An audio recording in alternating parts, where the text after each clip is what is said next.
Hey everyone, welcome back to the channel. In today's video, I'm going to show you how to switch your Monday.com board to private. If you're working on sensitive tasks, personal projects, or anything you don't want your entire team to see, making your board private is the perfect solution. Let's get started. To begin, open Monday.com and go to the board that you want to make private.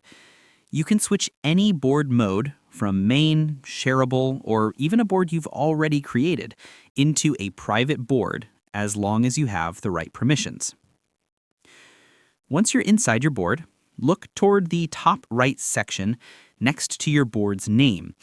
You'll see an icon that indicates the board type. This might say main, shareable, or private, depending on its current status. Click on that board type indicator. A menu will appear showing you the different visibility options. From here, you'll see options like main, shareable, and private.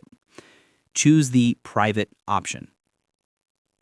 When you switch to private mode, Monday.com will ask you to confirm the change because private boards are only visible to the people you intentionally invite. Click Change to Private to confirm. Now that your board is private, only the board owner and the selected members you choose to invite can access it.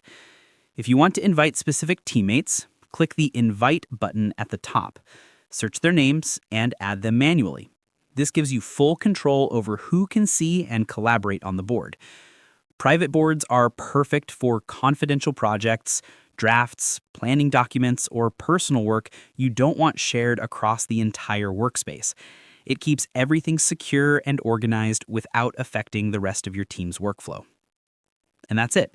You've successfully switched your Monday.com board to private. This simple setting gives you more control, more privacy, and a cleaner workspace. If you found this tutorial helpful, don't forget to like the video and subscribe for more quick Monday.com tips and tricks.